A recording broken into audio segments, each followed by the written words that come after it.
Bienvenidos al segundo bloque de Alfil TV. Llegó el momento de seguir hablando de economía. 1,6 el índice de inflación, como contábamos al principio. Y la pregunta que vamos a intentar desarmar, contestar con el economista Diego de Aquino es el impacto de esta cifra en los hogares. Bienvenido, Diego. Muchas gracias por acompañarnos. Gracias por invitarme. La pregunta es, ¿qué impacto real tienen estos números? Hace un ratito estábamos charlando con el secretario de Políticas Sociales de la Municipalidad de Córdoba y plantea que hay una diferencia entre los números fríos que muestra el gobierno y la realidad social. ¿Tu experiencia qué te dice? De alguna manera señala eso, porque la inflación, ese 1,6 o el 1,5 del mes anterior de mayo, sirve para el propósito macroeconómico, ¿no? Es saludable de que los contratos de la economía, quienes necesitan organizar negocios y planificar a futuro, vean algún indicador de tipo promedio como ese. Ahora, ¿cómo ese valor se mete en la casa de cada uno de nosotros, en cada hogar? Bueno, ahí hay mucha diferencia. De hecho, el indicador de este mes, de junio, cuando uno lo abre de distintas maneras, ve que hay diferencias muy marcadas. Por ejemplo, ese 1,6, si vos lo abrís por bienes o servicios, la inflación fue 4 veces más alta en servicio que en bienes. En servicio fue 3,2 y en bienes 0,8. Si lo mirás por lo que se llaman categorías, que ahí están los estacionales, que entra esto, la ropa exterior, fruta, verdura, turismo, de transporte, respecto de los regulados, donde entra el transporte público, el gas, ¿no? El agua, los servicios públicos. Y la núcleo también, de nuevo, ves mucha diferencia. Por ejemplo, en el caso de los regulados es 11 veces la inflación de los estacionales. ¿Por qué 11? Porque los estacionales fue menos 0,2 y los regulados 2,2. La núcleo estuvo en el orden del 1,7, con lo cual sería 8 veces los estacionales. Y si lo abrís regionalmente, vuelve a pasar lo mismo. Gran Buenos Aires le da 2% de inflación y la región de Cuyo 1, es decir, Gran Buenos Aires tuvo el doble de inflación que Cuyo y Córdoba creo que dio 2,2, ¿no? Sí, con lo cual tendríamos más del doble que Cuyo. Entonces, esta asimetría, esta dispersión de los distintos precios, cuando entra en la casa o en la empresa de cada uno, pega distinto, no pega igual, no me pega el 1,6. Entonces, ahí empiezan los razonamientos de cómo me pega cuando toca mal los servicios públicos. Bueno, en los hogares eso empieza a achicar lo que se llama el ingreso disponible para gastar. Hay ciertos gastos en los hogares que son fijos, ¿no? Claramente. O sea, o casi fijos, digamos.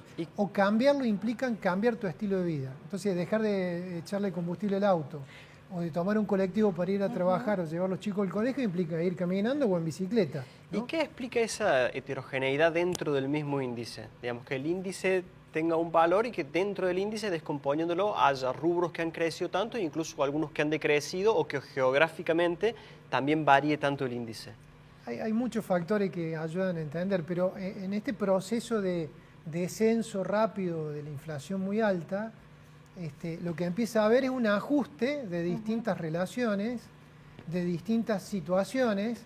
Algunos tienen más margen para ajustar, otros no tanto, y eso es lo que se empieza a ver. Pero, a ver, sobre estos precios, y quizá ahí es algunos de los temas que a la gente por ahí le interesa razonar, incide el precio del dólar, incide la lapicera de los funcionarios, porque pensemos que las tarifas de servicios públicos dependen mucho de la lapicera, como se dice, de los funcionarios para autorizar o no estos aumentos.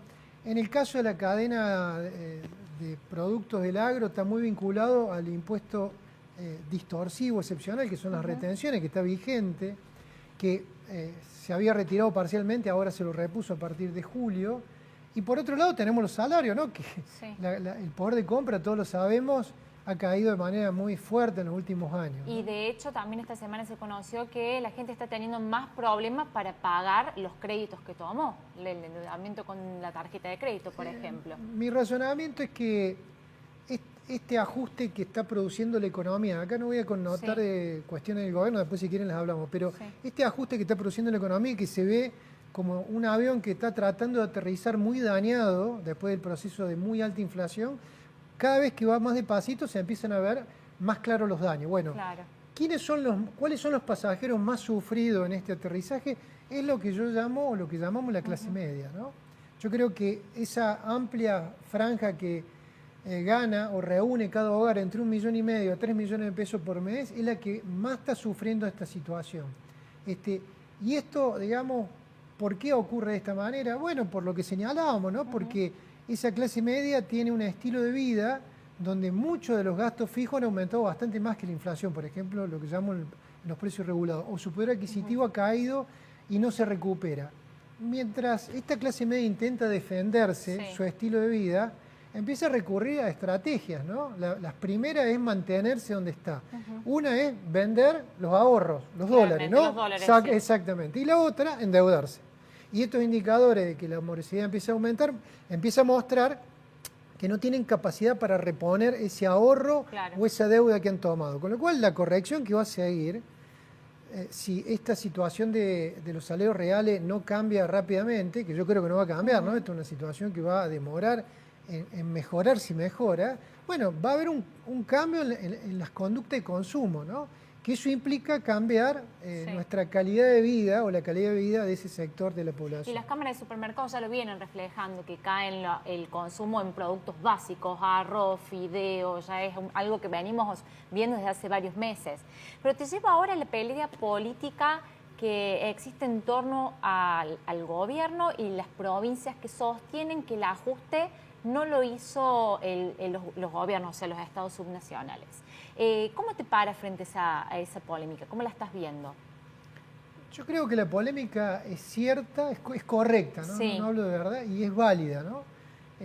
Los números fríos muestran que el gobierno nacional produjo un ajuste muy fuerte, muy brutal. Pero ¿quién lo pagó, no? Esa claro, es la pregunta. Bueno, después, ¿quién lo hizo? ¿Cómo lo hizo? Si está bien o no, es otra discusión, ¿no? Pero lo cierto es que el gobierno nacional hizo un ajuste muy fuerte, obviamente pegándole a muchos sectores de manera injusta quizá o innecesaria, pero lo cierto es que lo hizo. Cuando uno revisa los subsoberanos, provincia y municipio, yo me atrevo a decir que no hay nadie, inclusive intendentes que son cercanos al presidente, ¿no? O al gobierno nacional, tampoco lo hicieron, al menos en la magnitud y en la velocidad que lo llevó a cabo el gobierno nacional. Y creo que esa es la tensión que empieza a ocurrir y me parece que es la manera que también tiene el gobierno nacional de llevar la discusión a octubre, ¿no? Y llevarla en el eje que más cómodo los deja, que la discusión económica, ¿no? Ahora, ¿era viable que el Estado Nacional hiciera un gran ajuste y que las jurisdicciones subnacionales lo hicieran al mismo tiempo, o era más lógico o razonable que trataran de amortiguar el impacto de ese recorte? Bueno, lo razonable tiene que ver con la impronta política de cada lugar. Yo lo que digo es que el gobierno nacional es un gobierno, este gobierno nacional, que se define por los medios y no por los fines. Y eso contraría un poco al sistema político tradicional, ¿no? Nosotros estamos acostumbrados que la política dice, vamos a hacer rutas para que la gente viva mejor, vamos a tener trabajadores que cobren mejores salarios, vamos a tener jubilados mejor remunerados, y después buscan los medios para conseguir eso. Que no necesariamente después el resultado va a estar, ¿no? Pero la mecánica de promesa y ejecución es esta. El gobierno nacional tiene una mecánica, si uno lo revisa, inversa. Dice, mira, yo voy a cortar esto, voy a lograr que el fiscal, y va a decir, bueno, pero ¿por qué? Porque hay un metamensaje que en el futuro vamos a estar todos mejor, ¿no? Yo creo que esa es una colisión de principios muy fuerte, donde obviamente, digamos, hay dos maneras de abordar la situación que es igual en todas partes, ¿no? Que es el déficit material de los argentinos. Ahora, si las provincias tendrían que haber acompañado con la misma velocidad o no al gobierno nacional, bueno, eso tiene que ver ya en cada lugar, porque la situación, por ejemplo, de Córdoba no es la misma de Santa Fe. ¿Y por qué digo en este sentido, a pesar de que somos muy parecidos? Porque, por ejemplo, Santa Fe puede endeudarse, cosa que está haciendo el gobierno de Santa Fe, aumentando la deuda, ¿no? El gobierno de Córdoba, por la gestión de Schiaretti fundamentalmente, es como que consumió gran parte, digamos, de esa capacidad de endeudamiento que tenía la provincia. Este gobierno, el gobierno de Yarlora, lo que puede hacer es lo que hizo, ¿no? Tratar de innovarla. Sí, de refinanciar la deuda. De refinanciarla, y si puede rascar algo más. En el caso de Puyaro en Santa Fe, puede recurrir a un amplio endeudamiento, quizás como el que consiguió Schiaretti en su primera y en su segundo mandato, ¿no? Entonces, cuando uno baja a las jurisdicciones, la situación es distinta en cada lugar, inclusive en lugares muy parecidos, repito esto, como Córdoba y Santa Fe. Pero los gobernadores están planteando el superávit lo pagaste a costa de las provincias. Eso es lo que le está diciendo hoy a Milei. el superávit del gobierno nacional lo consiguió a costa de los argentinos, ¿no? Claro. Yo creo que en orden, primero lo consiguió a costa de los jubilados o del sistema previsional, Sí. ¿no? De ahí, pensemos que solamente con ese 7 y pico % que se comió de enero del 2024 por la inflación no reconocida en ese margen, que es una de las leyes que se votó en el Congreso días pasados junto con la de la distribución automática de aportes nacionales a las provincias, eso solo reúne más o menos 6.000 millones de dólares, que más o menos un punto por ciento de superávit primario del Producto Bruto, ¿no? Sí. También, digamos, la hizo sufrir a las provincias, también nos está haciendo sufrir a los argentinos, dejándonos sin mantenimiento de infraestructura, ¿no? Porque pensemos que la obra pública mala, ¿no? Yo no digo que haya sido buena, pero se suspendió de golpe, ¿no? Entonces hoy tenemos un problema muy vivo, ¿no? Que tenemos, yo recorro rutas del país y las rutas se empiezan a deteriorar y no tienen mantenimiento. Entonces digo, el gobierno nacional le pegó a varios, ¿no? Entre ellos, obviamente, los gobiernos provinciales. Y el ajuste que se reclama a las provincias ahora, porque durante el primer año de gestión el gobierno nacional terminó usando en esta metáfora de los economistas más la licuadora que la motosierra, porque había una alta inflación. Ahora que la inflación parece empezar a estabilizarse a un nivel mucho más bajo, ¿hay espacio para la licuadora o van a tener que recurrir mucho más a la motosierra? Y a medida que se interrumpe el proceso inflacionario, el lugar para lo que se llama la licuadora cada vez es menor, ¿no? Porque la licuadora es hacerse el tonto mientras los precios le van comiendo el bolsillo a todo el mundo, ¿no? Es básicamente eso. Sí. O hacer un juego financiero como hacía la provincia de Córdoba y de muchas, ¿no? De pisar los aumentos salariales o diferirlo y jugar contra las tasas extraordinarias y exorbitantes que conseguían de manera financiera y con eso armaban colchones, ¿no? Eso lo hizo Córdoba, la municipalidad, la provincia, todos los subsoberanos, inclusive el gobierno nacional. Al tener tasas de interés mucho más bajas, inflación baja, eso se terminó y obviamente se empieza a exponer este problema que yo la verdad que no lo llamaría motosierra, aunque esa es la discusión de época, yo llamaría, digamos, de revisar muy bien en qué se gasta y cómo se gasta, ¿no? Porque hay muchos gastos por ahí que pueden ser mejorados o readecuados. Sigue habiendo ¿no? margen para la motosierra en sentido metafórico. Sí, o quizás más para el bricolage, ¿no? Claro. Para hacer más amistoso, ¿no? La Bien. motosierra suena muy agresiva. Para cerrar, Diego, te llevo a un dato que compartías en tu cuenta de X, que aumentó el patentamiento de las Ferrari. ¿Cómo se explica esa otra foto de Argentina? Es la misma que yo señalo de este avión que está aterrizando y que los que más vamos a sufrir es la clase media. Yo digo, hay una parte de abajo que la baja de la inflación lo deja mejor porque le permite administrar el día a día mejor y con una inflación muy alta podían llegar al día 10 o 12 y no podían comprar ni hierba, ni azúcar, ni arroz. Entonces esto le ha permitido y le ha dado, me parece, una carta de intención al gobierno, al menos por un tiempo, porque la baja de la inflación ayudó y se les mantuvieron los ingresos fijos. Y después la parte de arriba, ¿no? La BC1, que me parece que está de fiesta, ¿no? Porque están dando rienda suelta, inclusive a comprar todas las Ferrari que no se pudieron comprar en los años anteriores, porque esto es lo que está pasando. No es que Argentina de pronto vamos a tener esa tasa de compra de Ferrari. Yo aclaro, creo que son 6 Ferrari patentados en un semestre. Sí.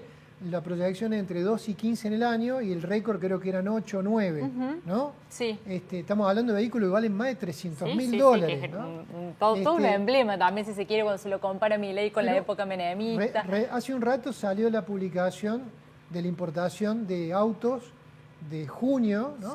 Oficial. 248% el aumento de importación de autos, junio de este año contra junio 2024. 248. Manufactura de origen agropecuario cayeron 0,1. Digamos, esta es una foto que nos tenemos que empezar a acostumbrar a mirar, ¿no? Si estos son los precios relativos. Claramente hay una estrategia hacia octubre para cerrar. ¿Qué debiera hacer el gobierno para mantener esta expectativa, este nivel de apoyo, claramente en los sectores medios que son los más golpeados, después de las elecciones? ¿Hacia dónde debería apuntar el plan de gobierno? Mira, yo creo que hay 4 grandes incógnitas que tiene que resolver el gobierno, que tiene que ver con la estabilidad futura de los precios relativos. Y para mirar los precios relativos yo invito a ver 4, ¿no? El primero que invito a ver es el dólar, ¿no? Sí. Es decir, este dólar es un dólar que se va a quedar para siempre. para los próximos 5 años, para siempre? Bueno, es una pregunta que va a tener que empezar a responder luego de octubre, ¿no? El dólar está trazado respecto de la inflación en el orden del 18 al 20%. Si hubiera acompañado la inflación, debería valer en el orden de 1.500. Es un dato, ¿no? Yo no estoy diciendo que sea caro o barato, es un dato. El segundo tiene que ver con las tarifas de servicios públicos. Eso también tiene un retraso respecto al punto de equilibrio, también de que está en el orden del 20 al 25%, ¿no? Este gobierno primero ajustó muy fuerte en el inicio hasta septiembre del año pasado y volvió a pisar, y de hecho se empezaron a atrasar de nuevo estas tarifas, ya llevan un atraso de octubre a la fecha del orden del 3%, que se acumula al atraso no recuperado de este propio gobierno y que viene de los gobiernos anteriores, ¿no? Ahí tenés un 20 o un 25%. Las tarifas estas son de por vida. Bueno, yo digo, en base a la narrativa del gobierno no debería porque se supone que es pro sector privado y deben buscar precio de equilibrio. Sí. Tercero, retenciones, que eso impacta en una cadena de valor. Y el cuarto, los salarios, ¿no? Si estos salarios, que tienen un atraso del orden del 18 al 35% respecto a su poder adquisitivo en los últimos 8 años, han llegado para quedarse o no. Si llegaron para quedarse, yo lo que digo es que hay que mirar la Argentina de 1880-1930, ¿no? Donde ahí que creo que es lo que busca el gobierno, ¿no? Restablecer el pacto conservador popular, ¿no? Donde la clase media, digamos, en esa época en realidad no existía la clase media, ¿no?